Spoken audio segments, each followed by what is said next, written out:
Halo anak-anak, kita ketemu lagi dalam pembelajaran sosiologi. Kali ini kita akan membahas tentang konflik sosial. Apa itu konflik sosial? Kita akan lihat satu persatu definisinya. Konflik sosial berasal dari bahasa Latin configere, artinya memukul satu dengan yang lain atau saling memukul. Itu adalah configere atau konflik. Sedangkan secara sosiologis adalah sebuah proses sosial di antara dua atau lebih orang-orang yang mencoba saling mengeliminasi atau menghilangkan atau memberantas orang lain melalui menghancurkan atau membuat mereka menjadi lemah. Sedangkan menurut Suryono Sukanto adalah proses untuk memenuhi sebuah tujuan dengan menantang pihak lawan dengan menggunakan ancaman atau kekerasan. Sedangkan menurut Louis Koser, konflik sosial adalah sebuah perjuangan atas nilai-nilai atau klaim terhadap status, kekuasaan, dan sumber-sumber yang jarang untuk mendapatkan status, nilai, dan kekuasaan, dan juga untuk menetralisir, bahkan melukai atau melenyapkan pihak lawan. Itu menurut Louis Koser. Sedangkan konflik menurut Gilin and Gilin, konflik adalah bagian dari proses interaksi sosial yang terjadi karena berbagai macam perbedaan. Misalnya karena perbedaan fisik, emosional, budaya, dan perilaku. Jadi itu beberapa hal definisi konflik sosial, baik dari arti kata maupun beberapa definisi menurut para ahli sosiologi. Nah, selanjutnya kita akan melihat faktor-faktor yang menyebabkan konflik. Yang pertama adalah perbedaan individu, kemudian perbedaan budaya, perbedaan kepentingan, atau perbedaan berbagai macam kepentingan. Dan yang selanjutnya adalah karena adanya perubahan sosial. Jadi itu adalah hal-hal yang menyebabkan mengapa konflik bisa terjadi atau penyebab konflik sosial yang terjadi di dalam masyarakat.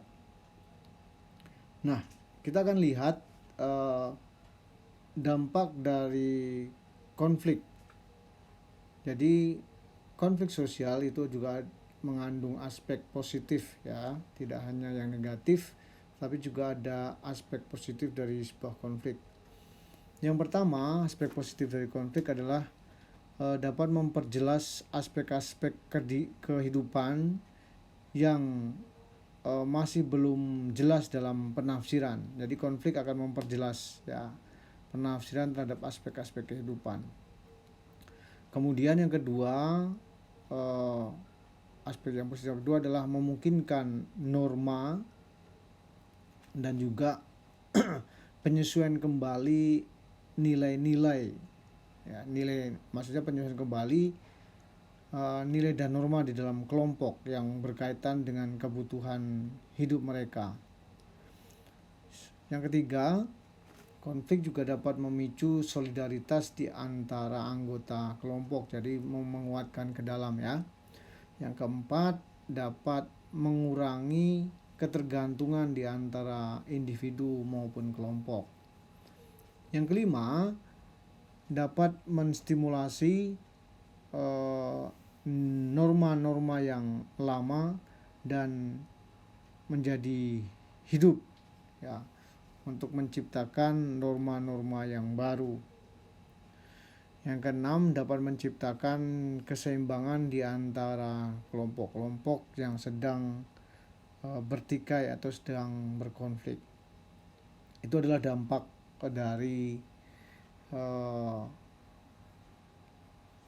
konflik, yaitu yang aspek positifnya. Sedangkan yang aspek negatif, ya, konflik dapat menyebabkan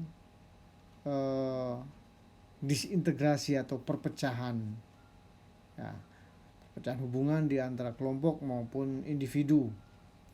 Kemudian konflik bersifat menghancurkan, ya, menghancurkan infrastruktur dan juga bisa menyebabkan kematian, ya. Dengan adanya konflik akan terjadi banyak kerusakan infrastruktur, ya, karena ada misalnya kekacauan, pembakaran dan sebagainya, dan bahkan kematian.